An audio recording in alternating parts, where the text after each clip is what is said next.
It's a Post-Gazette party up in here. Jason Mackey kind enough to join us for the remainder of the show. You can hear Jason on our pregame show before Black and Gold games. And there is a big one this weekend. Aaron Rodgers against his old team. And you can't count on much these days. You can always count on Chris Carter joining us at 8 a.m. on Friday football mornings. Hello, Chris. How we doing, buddy? What's up, fellas? How we doing? What's up, Mackey? There's Chris. Hi, buddy. Great to see you. How you been, buddy? Good to see you too, man. Mackey, were you invited to Chris's wedding? I was not. Me neither. That's okay. You know what, Callis? We Hang got up married. on this guy. Invitations aren't endless, Crowley. We both got married. And neither one of I'm you not were mad invited about to it. my wedding, so who am I to cast Yes. stones? fine. I'm just happy that Chris married his beloved wife and is very happy. Thank you. What an odd start to this segment. Chris, number one matchup that you're looking forward to watching this Sunday between the Steelers and Packers. Ooh. Micah Parsons versus the entire Steelers offensive line, because the Packers are going to move him here, there, and everywhere. And that's going to be a big part of what the Steelers try to get going with their offense. The Steelers are going to want to try to run the ball, but they're also going to want to try to let Aaron Rodgers take advantage of some things in this defense. The Packers defense, though, right now is really sharp against the run. They've been able to limit teams as far as, just yards per carry. They've been able to limit teams in general when it comes to the run game. They're one of the best at stopping the run in the NFL. They're one of the best at total yards in the NFL. This defense does a lot right. But I think where one weakness you can see that the Steelers could poke at is when they're in those situational, the third and short situations, they're one of the worst defenses in the NFL. They're 26th on stopping third and 3 or shorter. Oh, I like that nugget. Offense, the Steelers are the very best at 3rd and 3 or shorter. That could be a place where the Steelers can try to reverse their time of possession problems, because they're 29th in time of possession in the NFL right now. If you're able to get to win first and second down to the point where you're getting a lot of 3rd and 3s, 3rd and 2s, 3rd and 1s, that could be a place where you would consistently win there, and then you extend those drives, and then eventually you wear down this defense that's been really good at limiting big plays. And a big part of it's been Micah Parsons and this pass rush that keep teams from having to holding on to the ball. And when I looked around the NFL and I looked at how teams are playing the Packers, you look at the Packers, they're giving up the fewest explosive plays, the fewest passing explosive plays, the third fewest explosive run plays. That's a big part of who they are. So if you can wear this team down by winning more of those situational moments on 3rd and short, and then eventually force them to kind of break down and have some mistakes and get some of those explosive plays, I think that's a big way to beat this team. But a big part of it starts with stopping Micah Parsons. Chris, Jordan Love's been absolutely outstanding, completing 69% of his passes. I think his passer rating's like 108, something like that. The Steelers had some trouble with Joe Flacco. What sort of challenge does Jordan Love present? How do you expect the Steelers to try to combat that? He's a well-developed quarterback. Like he's gone through the ringer. He's taken his lumps over the years, and he's honestly returned them to a lot of teams that have hit him pretty hard. But the thing that the Steelers, I think, can still do to Jordan Love is they can pressure him and get some mistakes out of that. When you look at how he passes, it's not just blitzing. He actually faces the blitz pretty well. When he's blitzed, he has 4 touchdowns to 1 interception. If he's able to identify where you're coming from, it's a problem. But in general, if he's just under pressure, when he's kept clean, he has 10 touchdowns to 1 interceptions. He averages 10.3 yards per attempt. But when he's under pressure, he has 0 touchdowns, 1 interception. Ooh. His yards per attempt drops down to 3.6 yards per pass. So that's what you have to do in this game. Whether it's blitzing, whether it's a 4-man rush, you got to get in that backfield, make him move the pocket, and do not let him use his legs to create time or to escape. You got to keep him contained, and that's a big part of this. So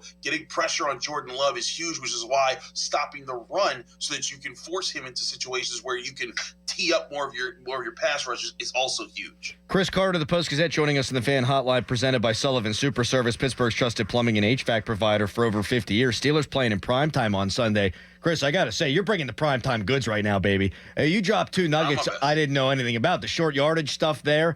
Here's one. You tell me if I'm wrong here, but I looked it up, and the internet's never wrong. 4th longest snap to throw time in the NFL for Jordan Love. He likes to hold on to that football a little bit, no? He does, and honestly, a big part of it is because they've been able to dial up some really good plays. And this is another aspect of the Steelers' defense that has to change this week, because the Steelers' defense right now ranks 18th in third down stops. They've been able to. They ranked 15th. Excuse me, or 25th. I'm mixing up. Oh, come on! My numbers here. My apologies. That's my fault. I was singing his praises. Head got too big. But here's the thing: the Steelers have the 25th best best third down defense, and the 18th best third and long defense, from 7th and longer. Oh. The Packers are the best offense at third down conversions and the best offense at 3rd and 7 or longer in the NFL. And Jordan Love has a big part of that. The Steelers have to reverse their problems there at stopping third downs and stopping 3rd and longs, which is really what this defense is designed to be able to do. And I think part of that is when they come out in those 3rd and longs, if they're dropping into a zone, they need to quickly identify where they're supposed to be pinching those zones. And I think that was a big part of their problem last week, was sometimes they prioritized the wrong things in what they were trying to take away in certain zone drops. And then in man, you just got to take away things, man. Like they had that 3rd and 8 where Andre Iosivas just cooked Darius Slay with the very first step. You can't give up those plays when you double team Chase here, double team Higgins there, and then you give up that guy, get it to where a veteran is giving up a 37-yard pass play on third and long. You have to take advantage of those moments, and if they're able to do that against a team that's literally been the best at converting third and long in the NFL, that could spell a change in their defensive omens. Chris, something we were talking about before you got on here was Nick Herbig and his usage. I didn't understand it. Adam didn't understand it. I'm guessing you fall somewhere similar. How much do you expect that to change, either in lieu of Alex Highsmith or 3 outside linebacker sets? Can we see more Nick Herbig on Sunday night, do you think? I think you'll see more Nick Herbig. I think it was a mistake. But I also don't think it was like the crippling mistake that some have made it out to be. Like, I think it was like, certainly, yeah, like you wanted to see him in the last drive, and I think you could rotate him in a bit more in the game. But people are like, oh man, that cost us the game. I'm like, I don't know, man. Like, I feel like there were some other issues. Like for example, the Steelers were getting pressure. They just couldn't get home. Why? Because the coverage wasn't holding up in the first 2 seconds. Joe Flacco was getting the ball out so quickly. In fact, on that Iosivas play where Joe Flacco hit him for a 34-yard pass because Darius Slay just got cooked off the line of scrimmage, TJ Watt was literally a half a second away from sacking Joe Flacco on that play. There were 6 plays where Cam Hayward got pressure up the middle against Joe Flacco. The problem was he was able to get the ball out too quickly. That has to change this week. And a part of it's also the run game, because as Terrell Austin acknowledged, and you can kind of see on tape, they were on the first 2 drives of the game. The Steelers were winning third downs. They were getting the Bengals off the field. They weren't letting them drive the ball and get touchdowns. But after Chase Brown popped 2 really long runs for the Bengals, all of a sudden you start to see cracks in the Steelers defense. That's why stopping Josh Jacobs this week is a major priority for this defense, because I think you can look at in their games where they stuffed the run more consistently, the Browns, Patriots, and the Vikings, the defense has played a lot better. When they haven't stuffed the run well, you get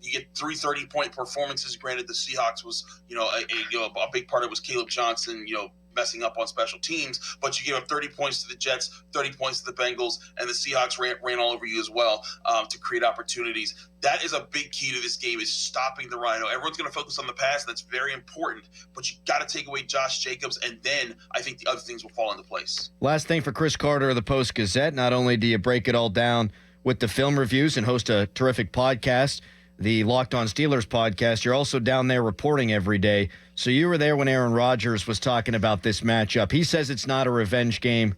Buying that?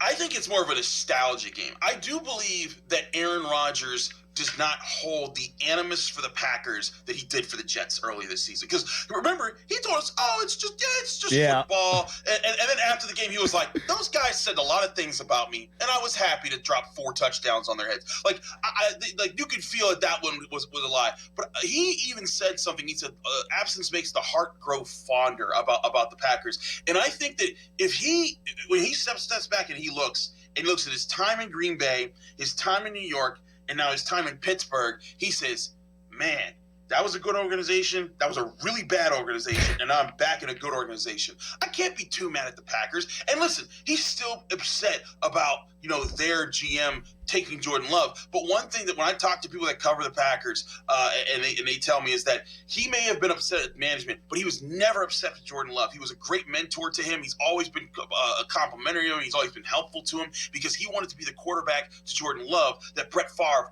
wasn't to him. And so I think the other thing about Aaron Rodgers is that a lot of the people outside of like Matt LaFleur and Jordan Love himself that aren't there anymore for the Packers. Like he was even saying, like, I only know like 5 guys there now. And so I think that there's less revenge, but more of a motivation to be like, hey, I still beat you guys when I got the chance, because this is probably his last chance to ever play the Packers. And if he beats them, he becomes the 5th quarterback to beat all 32 NFL teams. So I see this more of as a nostalgia get-back point than necessarily I really want to beat these guys because I don't like them.